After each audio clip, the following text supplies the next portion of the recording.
ikhlas dan juga ilmu. Yang pertama sekali, sebelum kita bermula, hendaklah kita bersyukur kepada Allah Subhanahu Wa Taala kerana Allah Taala telah mengumpulkan kita dalam sebuah majlis ilmu. Kerana apa? Kerana Rasulullah sallallahu alaihi wasallam bersabda, "Man yuridillahu bihi khaira yufaqihu fid din." Maksudnya, barang siapa yang Allah Taala kehendaki baginya kebaikan, Allah Ta'ala akan fahamkan dia agama dia. Allah Ta'ala akan fahamkan dia agama dia. Jadi para ulama mentafsirkan hadis ini, dan mereka mengatakan sesiapa sahaja yang berada di dalam majlis ilmu, itu adalah satu tanda bahawasanya Allah Ta'ala kehendaki baginya kebaikan di akhirat kelak. Kerana apa? Kerana kalau seseorang itu nak faham agama dia, tak nak dia kena belajar, tak nak dia kena menghadiri majlis ilmu. Jadi apabila seseorang itu berada dalam majlis ilmu, itu sahaja dah menjadi satu tanda bahawasanya Allah Ta'ala kehendakikan kebaikan untuk kita. Itu sahaja. Itu sahaja. Semata-mata berada dalam majlis ilmu, itu dah menjadi satu tanda bahawasanya Allah Ta'ala kehendaki kepada kita kebaikan di akhirat kelak. Dan juga menuntut ilmu ini, mempelajari ilmu agama ini, menghadiri kelas walaupun sebentar, 40 minit, 30 minit contohnya, walaupun 30 minit, dia memberi manfaat dan juga pahala yang sangat banyak kepada kita. Rasulullah sallallahu alaihi wasallam bersabda, "Ya Aba Dzar, la an taghdu wa fatata'allama ayatan min kitabillah khairul laka min an tusalli 100 rak'ah, wa la an taghdu wa fatata'allama baban min al-'ilm khairul laka min an tusalli 1000 rak'ah." Rasulullah sallallahu alaihi wasallam bersabda kepada sahabatnya Abu Dzar, baginda bersabda, "Wahai Abu Dzar, la an taghdu wa fatata'allama ayatan min kitabillah." Kalaulah kamu keluar lalu kamu pelajari satu ayat daripada Al-Quran, khairul laka min an tusalli 100 rak'ah, itu lebih bagus daripada kamu melakukan solat sunat 100 rakaat. Cuba kita tengok. Kadang dalam masa 40 minit ini, jarang-jarang di dalam satu majlis ilmu kita tak mengikuti ayat Quran atau hadis. Jarang-jarang. Sangat-sangat jarang. Kalau kita keluar daripada rumah kita mempelajari satu ayat daripada Al-Quran, Rasulullah kata itu lebih bagus. Bukan sama dengan, tapi lebih bagus daripada kita melakukan solat sunat 100 rakaat. Siapa di kalangan kita dalam masa 40 minit, contohnya 45 minit, bulan maghrib contohnya, mampu melakukan solat sunat 100 rakaat? Kita tengok kepada Ramadan dekat, 20 rakaat kita buat pun lebih kurang sejam setengah, betul tak? Lebih kurang. Standardnya lebih kurang sejam setengah, 20 rakaat. 100 rakaat, berapa lama kita nak ambil? Rasulullah SAW kata, kalau kita keluar menuntut ilmu, menuntut satu ayat daripada Al-Quran, itu lebih bagus. Bukan sama dengan, lebih bagus daripada kita melakukan solat sunat 100 rakaat. Kemudian Rasulullah SAW sambung, "Wala an taghdu wa tata'allama baban min al-'ilm khairul laka min an tusalli 1000 rak'ah."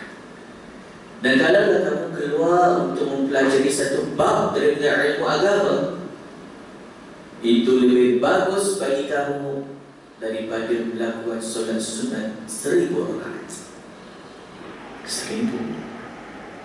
Masya Allah Ta'ala. Sebab itu Al-Imam Nawawi dalam kitab Minhajul Talibin, pada bahagian muqaddimah, pada bahagian permulaan pendahuluan kita, Al-Imam Nawawi kata apa? Al-Imam Nawawi kata, menuntut ilmu adalah cara yang paling singkat, paling senang untuk mendapatkan pahala yang paling banyak. Sebab apa?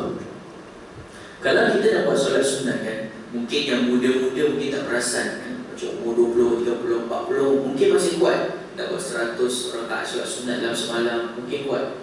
Nak buat 200, mungkin Allahu'alam kalau dia masih cukup 10 jam dia guna nak buat, Allahu'alam mungkin kuat. Tapi kalau untuk orang yang dah lebih kurang berumur, lutut dah sakit, badan berdiri lama pun tak larat, jangan katakan 100 rakaat, 20 rakaat hari itu pun memaksa diri. Benar, melakukan solat ini, melakukan solat sunat ini, dia memerlukan pergerakan, dia memerlukan bacaan. Betul? Ada benda kita kena buat supaya solat kita sah, supaya kita dapat pahala.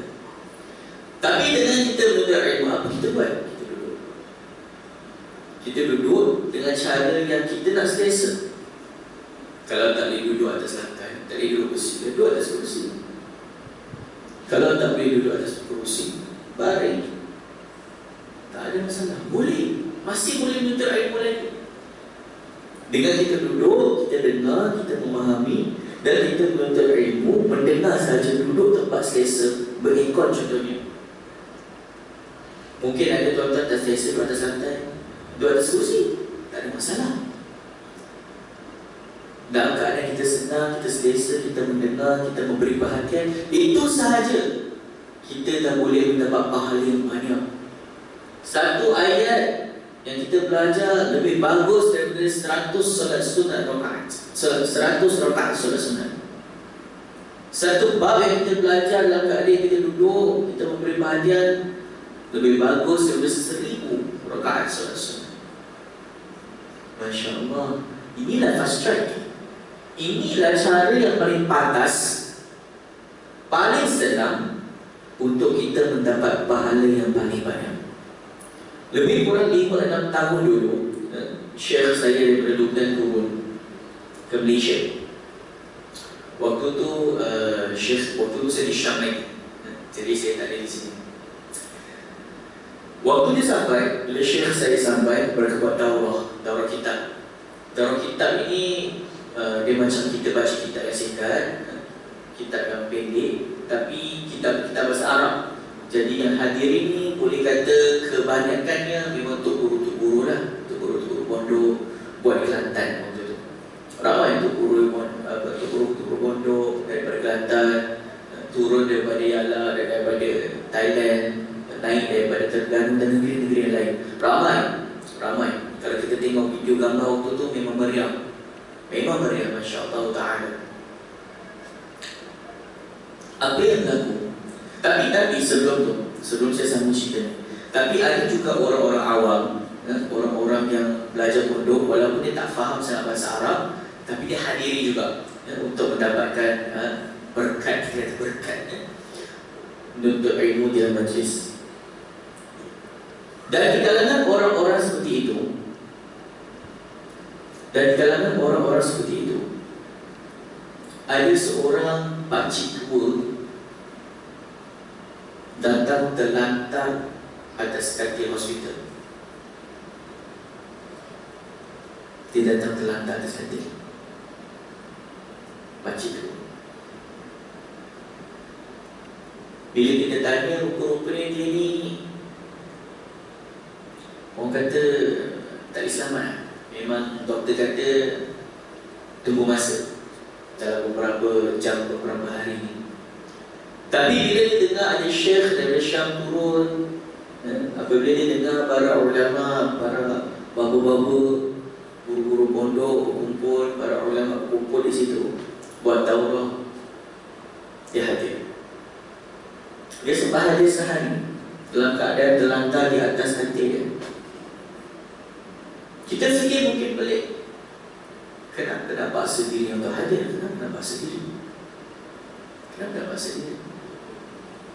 Dia ada orang kata bila-bila masa tak kata bye-bye lah. Kenapa tak duduk rumah, duduk dengan anak-anak, tengok cucu kali terakhir? Kenapa pilih untuk datang Malaysia? Sebab dia tahu bila dia hadiri majlis ilmu, walaupun walaupun dalam keadaan tenat, orang tenat ni dia bukan faham apa kita cakap sebenarnya.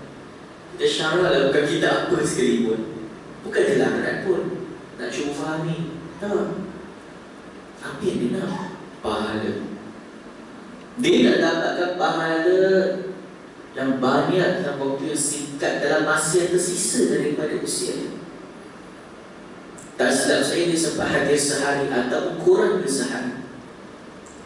Keesokan dia pada hari Jumaat, dia meninggal dunia.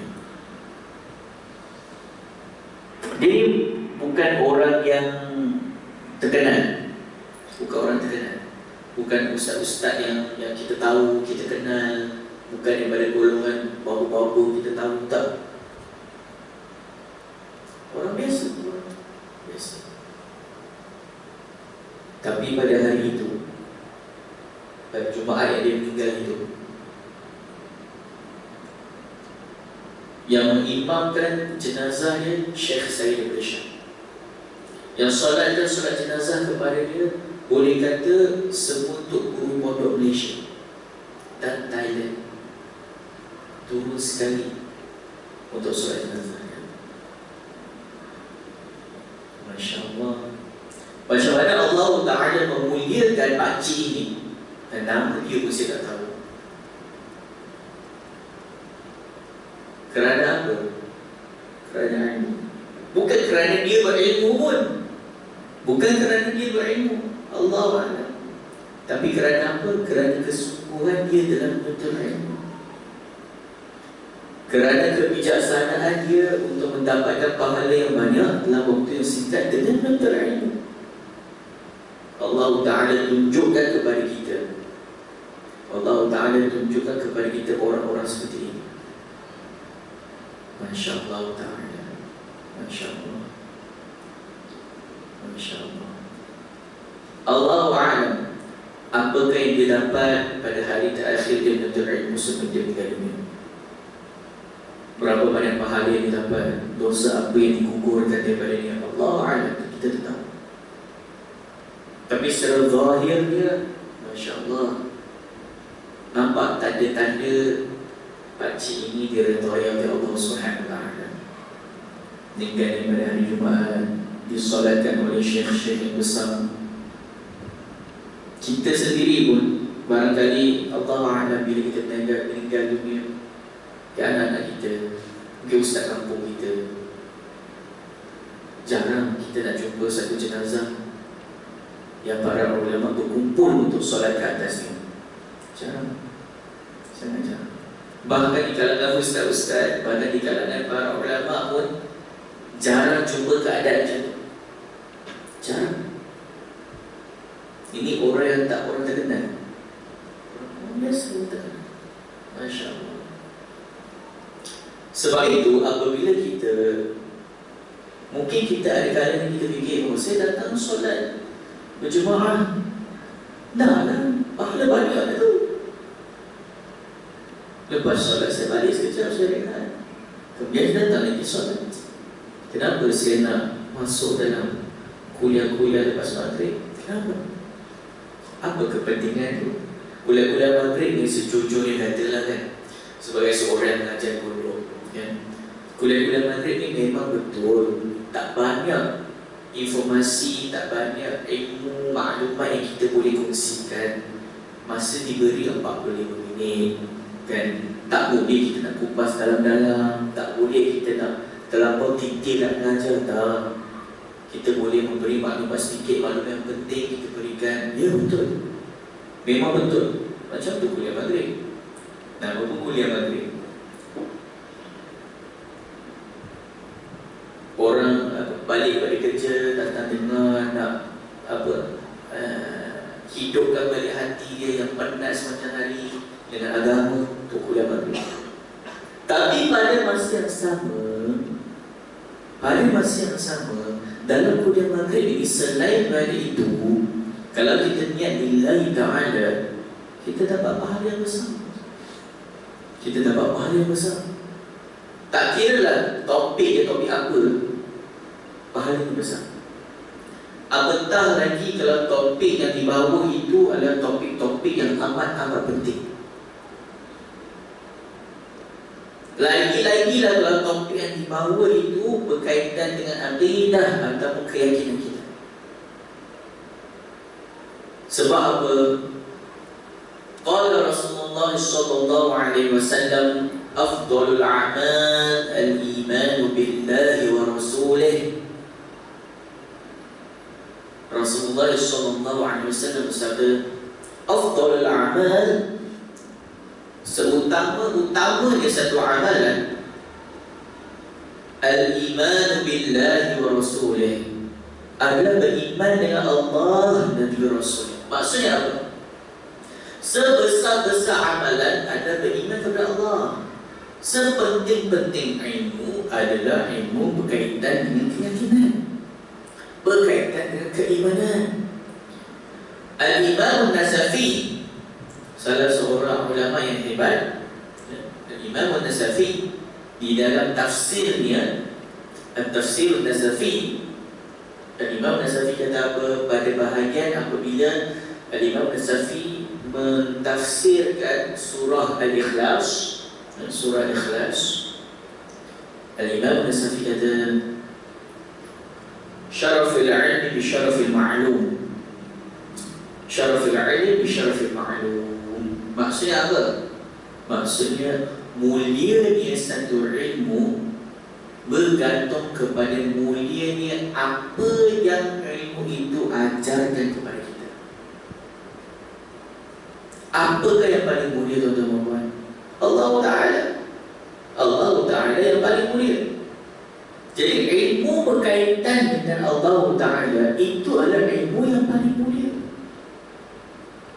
Ilmu berkaitan dengan keyakinan adalah ilmu yang paling mulia dan juga paling penting. Sebab apa? Sebab Allah Ta'ala berfirman dalam Al-Quran, Inna Allah la yaghfiru an yushraka bihi wa yaghfiru ma duna dhalika liman yasha'. Maksudnya apa? Maksudnya sesungguhnya Allah Ta'ala tidak akan mengampunkan orang kafir, orang kufur kepadanya, tetapi Allah Ta'ala akan mengampunkan bagi sesiapa sahaja yang dikehendaki yang tidak melakukan kekufuran. Maksudnya apa? Kalau seseorang itu beriman kepada Allah Subhanahu Wa Ta'ala di akhirat kelak, boleh jadi walaupun dosa banyak macam mana pun, boleh jadi Allah Ta'ala ampunkan dia terus dan terus masuk dalam syurga, walaupun dia di dunia ini penjahat besar. Dan ada di kalangan orang dosa besar yang beriman kepada Allah, Allah Ta'ala akan masukkan dia ke dalam neraka untuk tempoh masa tertentu, kemudian keluarkan dia daripada neraka. Tetapi orang yang tidak beriman sudah tentu akan kekal di dalam api neraka selama-lamanya. Apa sahaja perbuatan-perbuatan dia buat di dunia ini, walaupun nampak seperti baik, tidak akan diambil kira. Tidak akan diambil kira. Masya Allah. Seseorang tak solat barangkali boleh masuk syurga. Allah Ta'ala barangkali ampunkan dia termasuk syurga terus, atau Allah Ta'ala masukkan dia ke dalam neraka buat satu tempoh masa, kemudian Allah Ta'ala keluarkan dia. Macam mana pun keluar. Orang tak puasa, macam mana pun, selagi mana dia beriman, macam mana pun akan keluar daripada api neraka. Penjahat, membunuh, ambil duit, apa-apa sahaja kejahatan yang ada, selagi mana dia beriman, Allah Ta'ala sama ada ampunkan dia terus, ataupun Allah Ta'ala masukkan dia ke dalam syurga, ke dalam neraka, kemudian keluarkan dia dan masukkan dia ke dalam syurga. Tetapi orang yang tidak beriman, sudah tentu Allah Ta'ala akan kekalkan dia dalam api neraka selama-lamanya.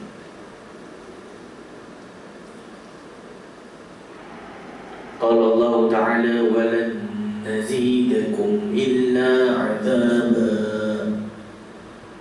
Dan orang yang berada dalam api neraka ini, Allah Ta'ala kata walan nazidakum illa 'adzaba.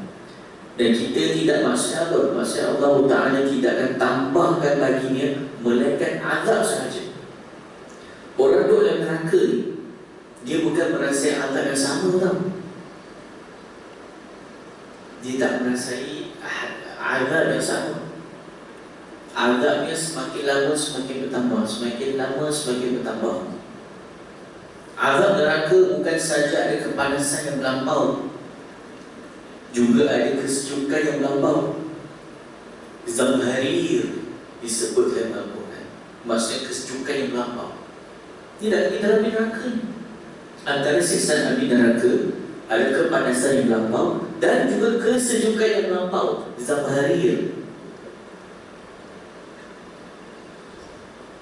Kalau Al-Quran sebut kehidupan di dalam api neraka ini, dia seperti ahqab. Apa maksud ahqab? Maksudnya bermusim. Dalam neraka ini bermusim. Dia ada satu tempoh tertentu orang ini kena azab ni. Habis musim ni, ganti musim lain, dia orang kafir ini akan dihukum dengan hukuman yang lain, yang lagi teruk. Dia takkan jadi ringan, dia takkan jadi sama, dia akan jadi teruk. Lagi teruk. Habis musim ni musim lain, lagi teruk. Habis musim ini musim lain, lagi teruk. Dan begitulah sehingga tiada penghujung baginya. Masya Allah. Sebab itu, apabila seseorang itu menuntut ilmu, lagi-lagi berkaitan dengan keyakinannya sendiri, ini adalah satu ilmu, ini adalah satu kesempatan yang sangat besar kepadanya. Kerana ilmu akidah, ilmu keyakinan membantu kita untuk menjaga keimanan kita. Tuan-tuan, saya bagi tahu terus terang, pada zaman ini banyak orang yang salah faham tentang ilmu akidah. Banyak orang yang tidak mengenali Allah Subhanahu wa Ta'ala, dan banyak orang yang melakukan syirik tak boleh sedar. Allah Ta'ala berfirman di Al-Quran, laisa kamithlihi syai'. Maksudnya Allah Ta'ala tidak sama dengan makhluknya dari apa jua sudut sekalipun. Allah Ta'ala tak sama dengan makhluknya. Tapi ada di kalangan orang yang apabila dia solat, dia membayangkan di depannya ada satu cahaya putih melihatnya, dia kata itu Allah. Itu adalah satu bentuk syirik. Tetapi dia tidak memahaminya, dia tidak sedar. Ada orang apabila kita cakap tentang Allah, dia ingatkan Allah Ta'ala itu adalah seperti manusia duduk di atas langit. Na'udzubillahi min dzalik. Itu tidak benar. Allah Ta'ala tidak sama dengan makhluknya dari apa juga sudut sekalipun. Kalau kita ada mata, Allah Ta'ala tiada mata. Kalau kita ada tangan, Allah Ta'ala tiada tangan. Kalau kita ada jasad, ada badan, maka Allah Ta'ala tidak berjasad, tidak berbadan. Kalau kita kewujudan kita bertempat, kita memerlukan kepada tempat, maka Allah Ta'ala wujud tidak tempat. Bukanlah di mana-mana, bukan di setiap tempat, bukan di satu-satunya tempat, bukan di atas, bukan di bawah, bukan di bumi, bukan di langit, bukan di arash, bukan di farash. Bahkan Allah Ta'ala wujud tidak tempat. Kerana apa? Kerana Allah Ta'ala yang menciptakan tempat, betul? Tempat semuanya Allah Ta'ala ciptakan. Sebelum Allah Ta'ala ciptakan tempat, Allah wujud tanpa tempat. Dan setelah mana Allah Ta'ala menciptakan tempat, Allah Ta'ala tetap wujud tidak tempat. Sebelum Allah Ta'ala menciptakan tempat, Allah wujud tak tempat. Setelah mana Allah Ta'ala menciptakan tempat, Allah Ta'ala tetap tak tempat. Sama saja, tak beza. Masya Allah. Hanya agama Islam yang mengatakan Allah Ta'ala tidak sama dengan makhluknya yang tidak berjuru dosa. Hanya agama Islam yang mengatakan Allah Ta'ala tidak perlukan kepada apa-apa. Tak perlu kepada badan, tak perlu kepada tempat, tak perlu kepada masa. Kenapa saya cakap macam ini? Saya bagi satu pengalaman saya. Saya sebenarnya membantu panel Tauhid Pejabat Mufti untuk menasihati orang murtad. Saya baru balik ni, satu ahad ni, daripada Perak, menasihati orang murtad. Orang nak murtad ni. Dan orang murtad ini ada dua-dua lah. Sama ada yang dia memeluk agama Islam, kemudian dia nak murtad, ataupun dia memang dilahirkan dalam Islam, tapi dia nak murtad. Dua-dua saya handle. Saya baru balik, baru-baru ni 4 jam saya duduk dengan sekumpulan mereka, 20 lebih orang macam tu. Saya cuma jelaskan 5 benda.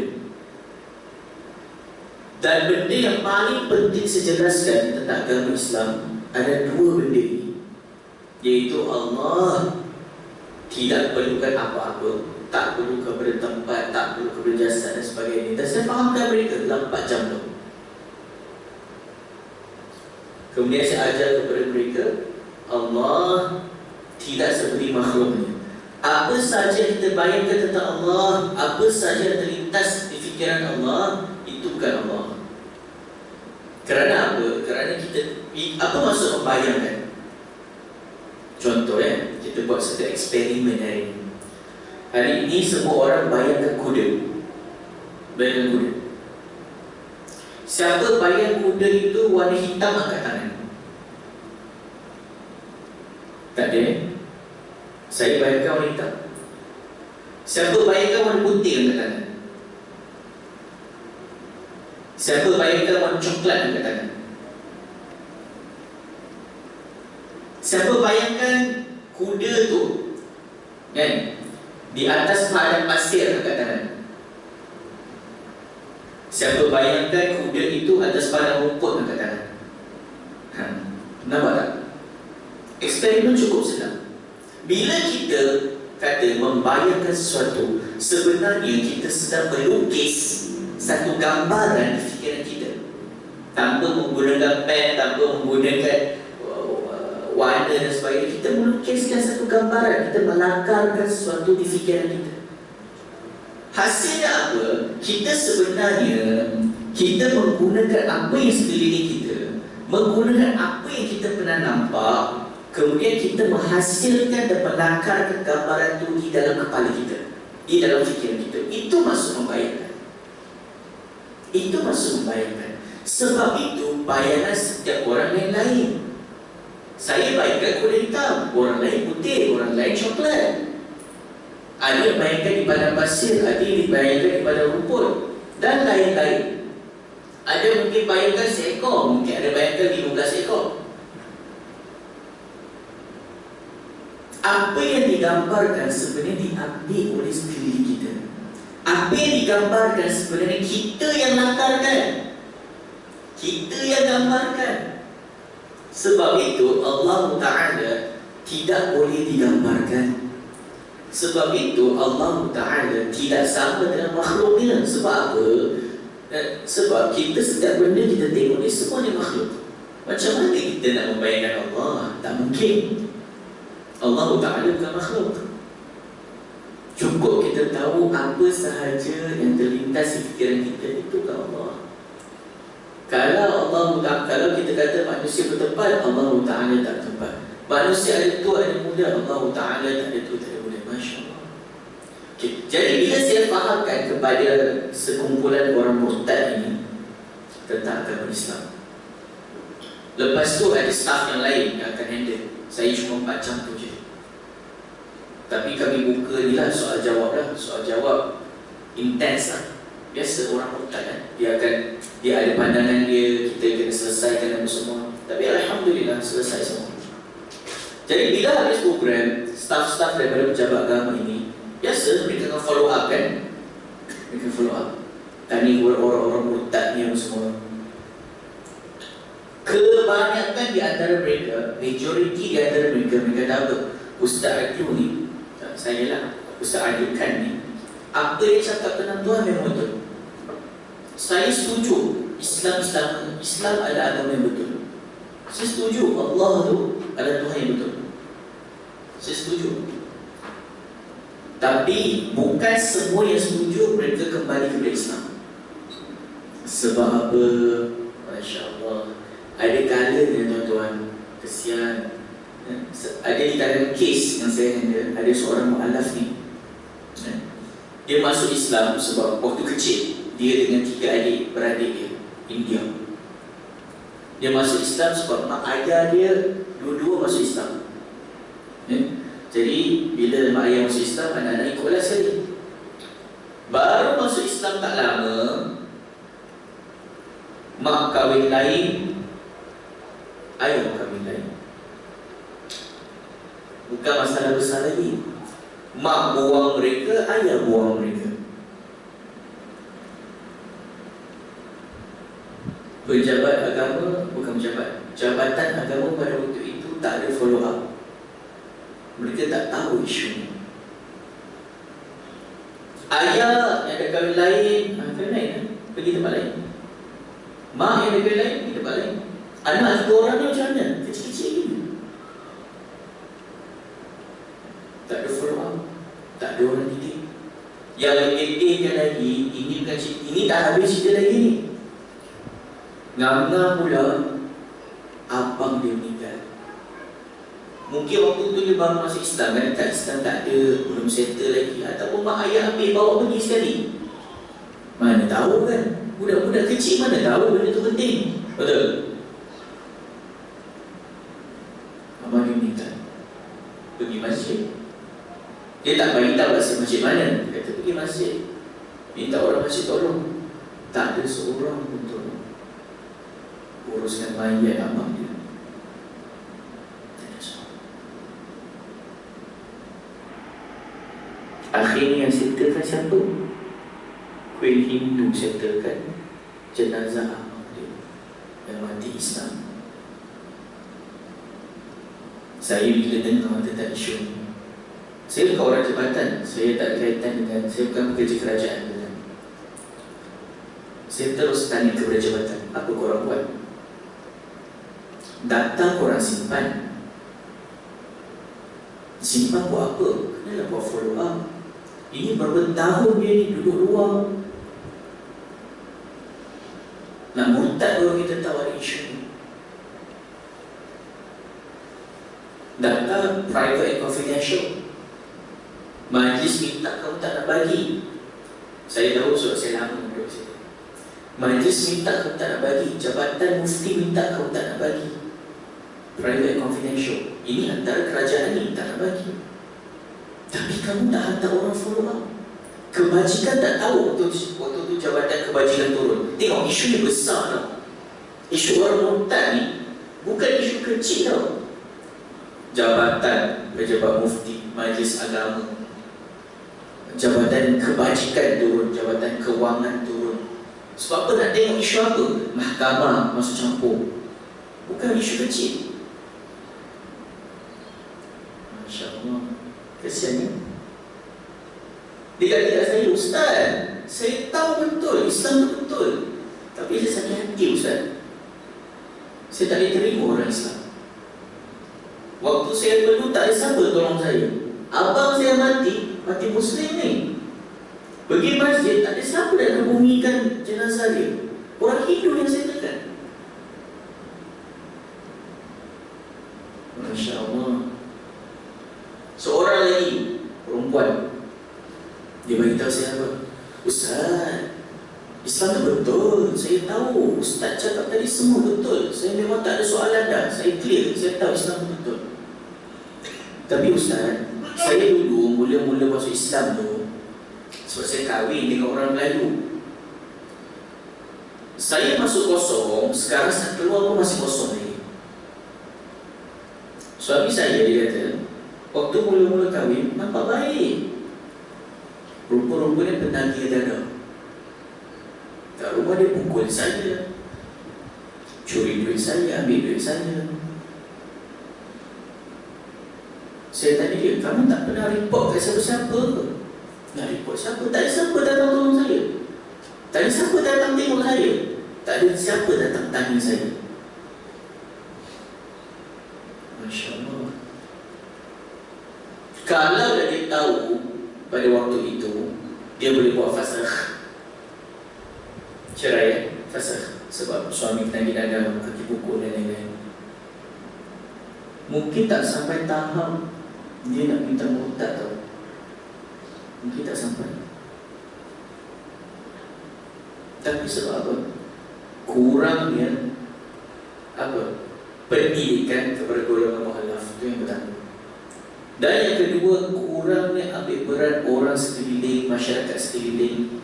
Bukan pejabat agama saja, buat kerja masyarakat sekeliling.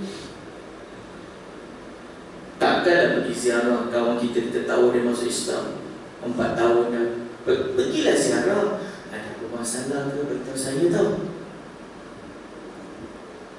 Ada apa masalah ke? Pertanyaan, beritahu saya. Kalau kita tak ada kemampuan dari sudut kewangan ke, nasihat ke, tak ada masalah. Kurang-kurang kita tahu masalah, kita boleh jumpa, kita boleh tanya, pergi berjawab apa ni, orang ni ada problem ni, cuba kamu follow up dia. Cuba kamu tanya ni. Tak ada masalah. Kita boleh cuba. Dan Masya Allah, kebanyakan orang yang murtad ni memang cakap benda sama. Bila saya kejar dia betul-betul, dia beritahu saya tahu kamu Islam betul. Tapi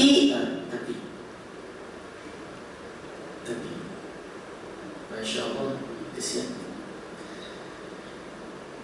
Seterusnya, sebelum kita habis, apabila kita tahu manfaat menuntut ilmu, dan kita tahu bahawa menuntut ilmu ini antara benda yang paling penting adalah ilmu akidah, kenalah hendaklah kita beristiqamah tetap dalam menuntut ilmu berkaitan tentang akidah. Setahu saya Ustaz Izzuddin sini mungkin dia akan selalunya di kelas dia akan buka tentang akidah. Ustaz Izzuddin memang macam tu. Dan dia pun antara pakar akidah yang betul-betul pakar. Dia pun ambil jurusan akidah di situ. Dia memang pakar. Ambil kesempatan untuk mempelajari dengan Ustaz Izzuddin berkaitan tentang ilmu akidah. Dan satu benda lagi yang saya ingin nasihatkan kepada diri kita dan juga kepada sahabat-sahabat kita. Apabila kita melakukan sesuatu, khususnya apabila kita ingin menuntut ilmu, pastikan kita ada keikhlasan lillahi ta'ala, keikhlasan demi Allah Ta'ala. Bila kita kata ikhlas ini, tak semestinya ikhlas ini kita, ada orang salah faham tentang ikhlas. Orang ingat ikhlas ini bila saya datang kelas dalam keadaan saya redha, saya suka, itu baru kira ikhlas. Ada kalanya kalau kita hadir dalam keadaan kita penat, kita tak larat, kita memaksa diri, tapi pada masa sama kamu bagi tahu diri kamu, saya datang ni walaupun penat ni kerana nak pahala, nak kedai Allah. Inilah ikhlas. Ikhlas bukan dengan maksud hari ini saya happy, hari ini saya selesa, saya dah cukup tidur, cukup rehat, saya datang memang saya nak belajar ilmu. Ini nama ikhlas. Tak. Ikhlas adalah apabila kita penat sekalipun, kita tak larat sekalipun, walaupun kita rasa, ya Allah, kenapalah Ustaz cakap slow sangat, saya nak tidur dah ni. Ataupun kenapa Ustaz cakap kuat sangat, sakit telinga saya. Pada masa yang sama, kau beritahu diri sendiri, saya buat ni lillahi ta'ala, saya cuba faham ni lillahi ta'ala. Ini ikhlas. Boleh. Kita berikan ruang untuk teruskan, boleh. Saya pun dah habis dah sebenarnya. Jadi ikhlas ini dia ada satu rahsia yang sangat-sangat besar. Rahsia yang sangat besar. Di masjid di situ di Syam ada seorang orang tua, orang miskin. Orang miskin, orang tua. Pernah satu hari dia datang solat Jumaat ni. Lepas solat Jumaat dia datang salam Syekh saya. Dia tanya Syekh, saya selalu dengan kisah orang jumpa Nabi dalam mimpi, gembira dia, nangis kadang. Saya tak pernah jumpa Nabi dalam mimpi. Tak pernah. Saya nak juga jumpa Nabi dalam mimpi. Macam mana Syekh? Apa saya boleh buat? Syekh tu beritahu dia, cuba kamu bagi sedekah. Cuba kamu bagi sedekah. Dia kata, sedekah? Cari poket dia. Cari. Adalah 250 lira dalam poket. 250 lira ni tuan-tuan, walaupun dengar macam banyak, sebenarnya boleh beli satu tin air gas je. Dengan kata lain macam RM2 lah kat Malaysia ni. 250 lira ni macam RM2 lah kat Malaysia. Dengar macam banyak tapi boleh beli air tin je. Dia kata, Syekh, ni je saya bawa. Ni je saya ada sekarang ni. Syekh tu kata, tak apa, tak kisah, banyak sikit. Cuba kamu sedekah. Dia pun cari orang miskin sedekah 250 lira. Malam tu dia bertemu dengan Nabi dalam mimpi. Masya Allah. Atas apa? Ikhlas. Saya dan tuan-tuan buat, ada satu pengalaman yang lebih kurang sama, tapi berbeza. Saya rasa semua di sini dah tahu saya Cina kan, saya memeluk Islam pada umur 15 tahun. Saya memeluk Islam pada 15 tahun. Saya sendiri, keluarga tak masuk Islam, saya sendiri je. Kemudian bila saya habis SPM, saya dapat peluang pergi ke Syam. Saya pergi ke Syam waktu itu tuan-tuan, sepatah bahasa Arab tak reti. Tahu Assalamualaikum dengan ismi Adan, maksudnya nama saya Adan. Itu je. Minggu pertama saya belajar di situ. Universiti saya ni, sebelum saya masuk, universiti saya masuk ni antara universiti yang orang kata agak susah. Pelajar-pelajar yang dah grad di Al-Azhar pun bila datang, dah grad degree di Al-Azhar, bila datang, kalau mereka buat test, memang mereka akan mula ambil degree. Tak akan boleh masuk terus ke master. Tak akan boleh. Sebab level dia agak tinggi. Kelas kami sepenuhnya bahasa Arab. Asrama kami tak boleh cakap bahasa lain selain bahasa Arab. Kalau kamu tanya orang dalam bahasa lain, mereka buat tak layan, walaupun mereka faham. Itu memang peraturan. Saya pergi situ, Masya Allah, tahu Assalamualaikum, Waalaikumsalam, Bismillah. Kawan saya sebelum saya pergi, dia tak berani cakap depan saya, dia cakap belakang saya. Dia kata, Adil ni, saya rasa ni 2 minggu, 3 minggu dia balik ni.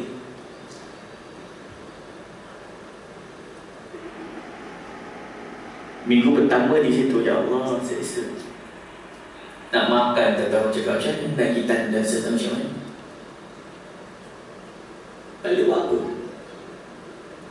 Adalah seorang dua kawan yang kesian, dia cuba tolonglah, dia cakap bahasa English. Di tepi-tepi cakap bahasa English, cuba tolong nak bagi faham. Susah saya rasa. Waktu tu saya ada isteri, saya ada anak waktu tu. Tinggal kat Malaysia, saya pergi Johor. Waktu tu memang rasa nak balik. Lepas seminggu di situ memang rasa nak balik. Rasa tak berguna. Bayangkan kamu pergi kelas, kamu tak faham apa guna dia. Pergi universiti, tapi dalam bahasa India, kamu faham apa? Duduk situ apa makna dia? Betul tak? Saya beritahu seorang kawan saya, Ustaz Saif, senior juga. Dia satu batch aslinya dengan Ustaz Zuni. Saya beritahu dia, saya nak banding, saya rasa saya tak tahu nak stay macam ni. Satu patah saya tak faham. Alif bata pun belajar satu baik-baik. Quran tu dia kata macam baca dari Batam dari situ. Dia beritahu saya satu benda. Dia beritahu saya al-ikhlas sirrun najah. Ikhlas itu ada rahsia kejayaan. Waktu tu terus daripada saya tak ada semangat, saya terus jadi semangat. Sebab apa? Sebab kita tahu semua benda Allah Ta'ala ciptakan, termasuknya ilmu di dada kita. Kalau seseorang usaha daripada usia kecil 3 tahun, belajar sampai usia 30 tahun pun tentang agama, kalau Allah Ta'ala tidak menciptakan ilmu di dada dia, dia tak akan berani. Begitu juga kalau kita mula lambat, walaupun usia 40 kita mula sekalipun, kalau Allah Ta'ala ciptakan ilmu di dada kita, tetap akan berani. Saya kata tak apa, fine, tak apa, tak faham pun tak. Sekarang ni saya belajar lillahi ta'ala. Saya belajar kerana Allah, lillahi ta'ala, ikhlas lillahi ta'ala. Jangan fikir benda lain, Allah je. Pada masa sama kita tak usah lebih. Orang tidur pukul 10, kita tidur dalam pukul 11. Acak-acak lah, rajin sikit. Orang bangun pukul 5, kita bangun pukul 4. Acak-acak lah, rajin sikit bila orang lain kan. Taklah rajin mana pun sebenarnya. Tapi Masya Allah, lepas 3 bulan daripada pelajar tercorot di dalam kelas, mana tak tercorotnya orang belajar dalam Ahad 15 tahun, 20 tahun, kita datang tak tahu apa. Daripada belajar tercorot di dalam kelas, lepas 3 bulan saya belajar yang terbaik dalam kelas. Guru saya datang kepada saya, dia kata, "Ya Adil, kalimni jayidan al-darasta al-Arabiyyah fi Malaysia."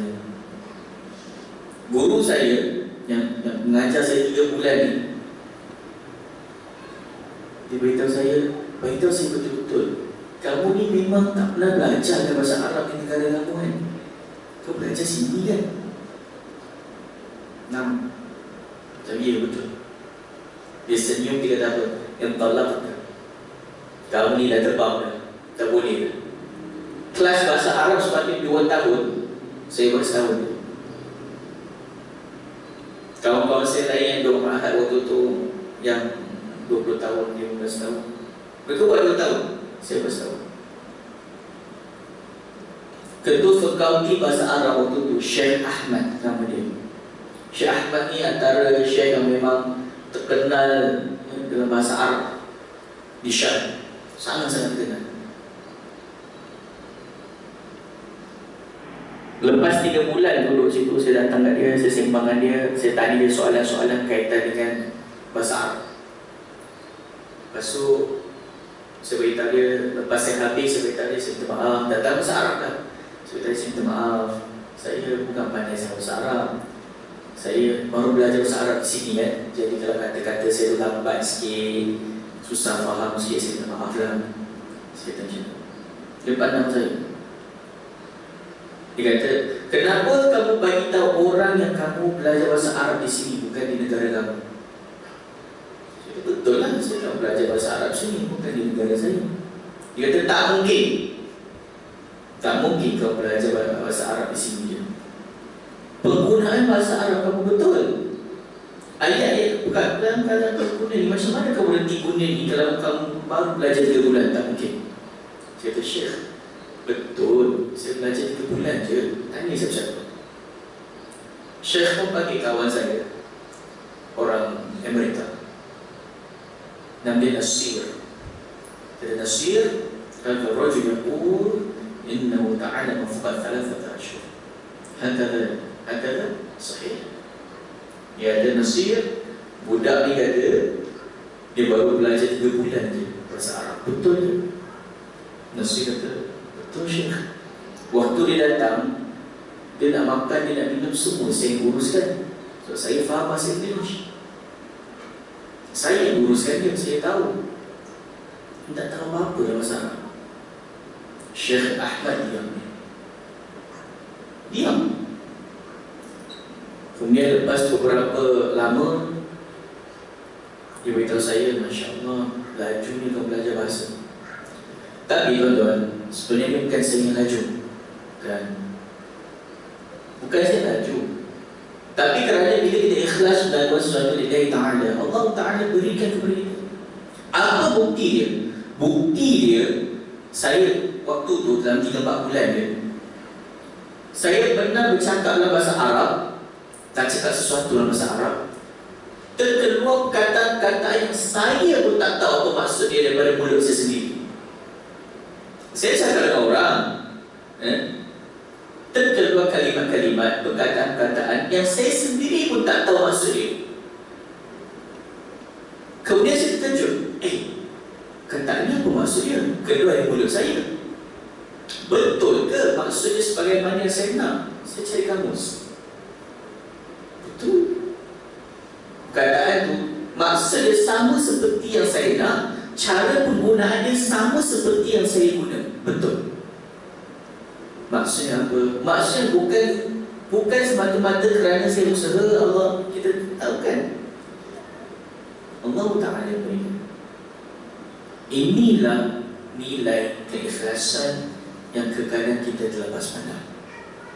Dan saya bagi tahu ini bukan nak kata saya bijak, pandai, tak, bukan. Kerana Allah Ta'ala berfirman dalam Al-Quran, wa amma bi ni'mati rabbika fahaddits. Maksudnya, ada pun tentang nikmat-nikmat yang Allah Ta'ala berikan kepada kamu, maka beritahulah orang lain. Jadikan dia sebagai satu benda yang memberikan semangat kepada orang lain. Itu maksudnya. Itu tafsirnya. Jadi apabila kita menuntut ilmu, khususnya apabila kita menuntut ilmu berkaitan dengan akidah, keyakinan kita, ikhlaskanlah hati kita lillahi ta'ala. Jangan jadikan alasan kita ni kecil lagi, kita ni dah tua, kita ni tak larat, kita ni penat. Jangan bagi alasan itu kepada diri sendiri. Sebaliknya katakan, saya buat ini lillahi ta'ala. InsyaAllah ta'ala kita akan sampai kepada maksudnya. Barakallahu fikum, jazakumullahu khairan. Assalamualaikum warahmatullahi wabarakatuh.